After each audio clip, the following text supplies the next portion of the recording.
Hello, people. Just seconds ago, I finished a book. Istanbul, Memories and the City. This was a real little gem of a book, and I think I picked this up at one of the Goodwill stores,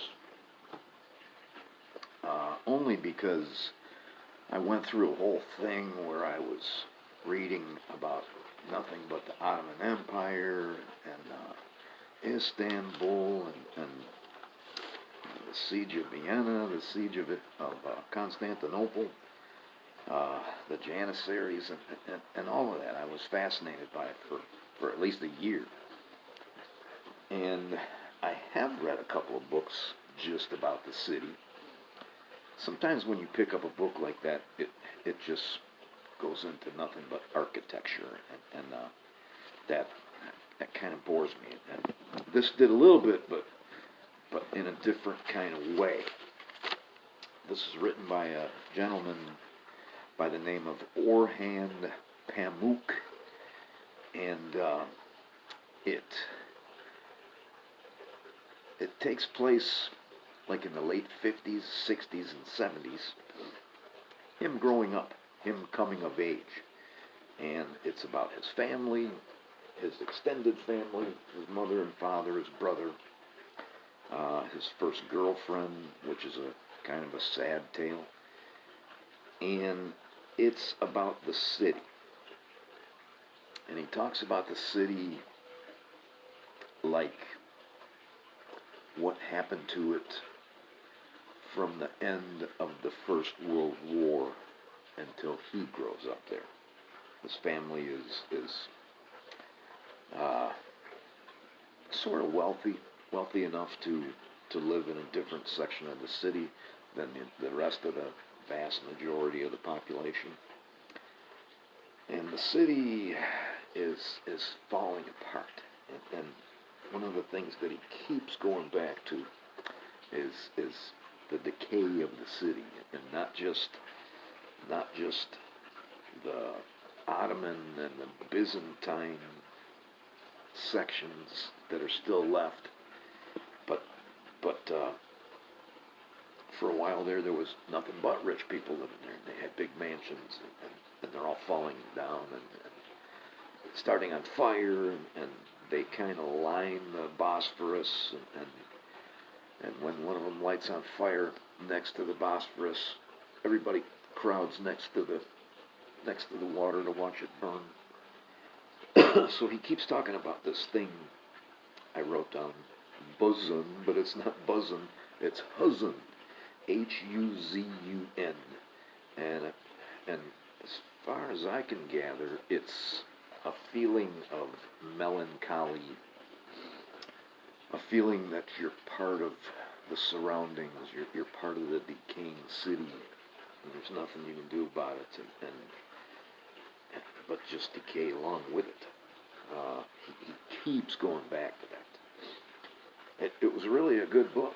It's not what I normally read, but it kept me going. I think I read it in 3 days. I've been looking at some YouTube book channels, BookTube they call it. Some of them are real disappointing. There's some good ones, but some of these people really read fast. They read a book in a day. They read 9 books in a week. I don't ever do that. There's every once in a while I might read 9 in a month, but not in a week. This was published in 2006, 371 pages, and the bottom of page 57, 58. I don't have too many notes here.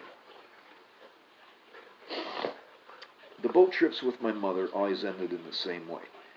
After we'd been caught once or twice by its dangerous currents and rocked a few times by the wakes of passing ships, the boatman would drop us at the foot of the Asayan Road, just before the Rumeli Hisar Point, where the currents come right up to the shore. My mother would then walk us around the point, the narrowest stretch of the strait, and my brother and I would play for a while by the cannons that Mehmet the Conqueror used in his siege of the city, now displayed just outside the castle walls. Looking inside these huge old cylinders, where drunks and homeless people spent the night, they were filled with feces and broken glass, crushed tin cans and cigarette butts. We could not help but feel that our magnificent heritage was, at least for those who lived here now, beyond comprehension. And I, I noted that paragraph because,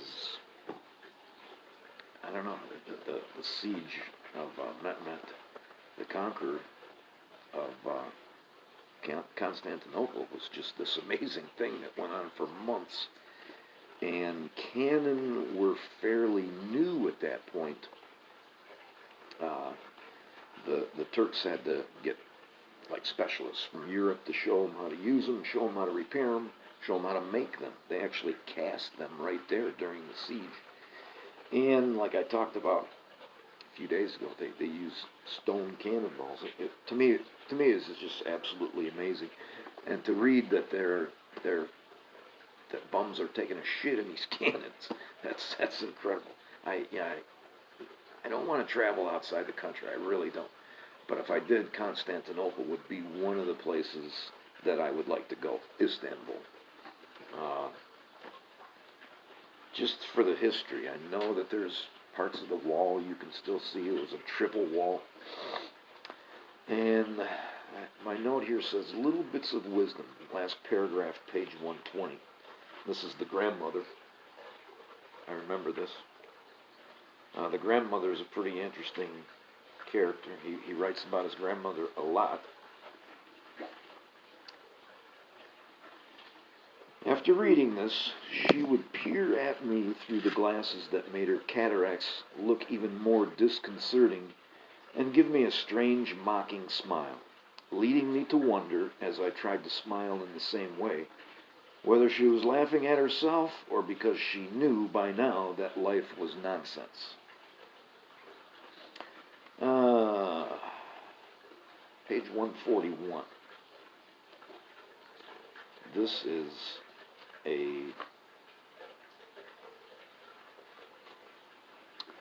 something that he took out of the newspaper, or that he had been saving out of the newspaper. I got one, number 5. 1, 2, 3, 4, 5. We had a drive to remove stray dogs from our streets. If it had been conducted in a more leisurely manner, instead of a fast 1 or 2 day sweep, if they'd all been rounded up and sent to the terrible island of, I'm not even going to try and pronounce it, it's Hayrsizada, if all the packs of dogs had been dispersed, we would have cleared the city of dogs for good. But now it's still impossible to walk down the street without hearing grrr, because there's a pack of dogs behind you. And so I Googled that, the dog roundup, and apparently they killed like 90,000 dogs by taking them to this island. That's a lot of dogs. Istanbul's a big city, but 90,000, that's an incredible number. I think they just stranded them on this island and didn't even kill them, and some of them swam back to the city. I don't know. There's still a lot of dogs in Istanbul, but something has happened, and there's more cats now than there's dogs, and the cats look to be very friendly. I watch a lot of cat videos on YouTube. Part of my bad YouTube habit. Top of page 184 and 185. He goes into religion a little bit. And apparently the semi-rich, it's not fashionable for them to be very religious people.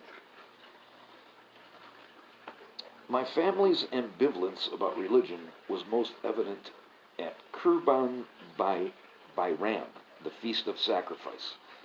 Like all wealthy Muslim families, we'd buy a ram and keep it in a small garden behind the Pamuk apartments until the first day of the holiday, when the neighborhood butcher would come and slaughter it. In contrast to the golden-hearted child heroes in my Turkish comics, who longed for the ram to be spared, I didn't much like sheep. So my heart didn't bleed every time I saw the doomed ram frolicking in our yard. I would even feel glad that we'd soon be disposing of this ugly, stupid, foul-smelling animal. I do remember, however, having a troubled conscience about the way we did it. After distributing the meat among the poor, we ourselves would sit down to a great family feast at which we drank the beer our religion forbade us, and feasted on meat from the butcher, because the fresh meat of our sacrifice had too powerful an odor. The point of the ritual is to prove our bond with the Almighty by sacrificing an animal in the place of a child, thereby delivering us from guilt. And so it followed that people like us, who ate nice meat from the butcher in the place of the animal we had sacrificed, had cause to feel all the guiltier. We talked about Hazun already. The book is filled with photographs, black and white photographs of his family, much more of the city and the crumbling city. It still looks, at this time like you could walk around in the streets and, not have a building collapse on you. But it's getting to this place where there are going to have to be some major renovations in this city. And a little bit about his family. His mother especially, is a quite beautiful woman. She's probably dead by now, but his mother and his father had problems, and he goes into all of that in the book. And like I said, it's not my typical book, but I enjoyed it nonetheless. That's going to go into the box that I'm taking back up to the cabin. One other thing I wanted to talk about is his this hazun, this feeling that you're part of your crumbling, decrepit city. Here in Florida, it's not crumbling and decrepit, but Florida's really weird, and it just, as much as I like spending time with my wife, there's days when I absolutely can't wait to get out of here and get back to the cabin and be in the middle of the forest. And when I'm in the middle of the forest, I feel completely different. This is a much more beautiful neighborhood than my old neighborhood in the city in Michigan.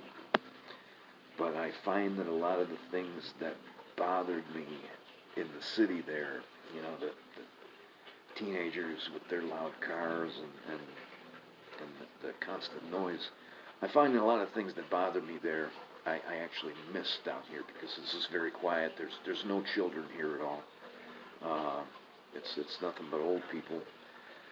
I mean, they make noise because nobody here is ever satisfied with their house. They're always doing something to it. There's always a table saw going, or something, And so there's noise here, but it's different noise.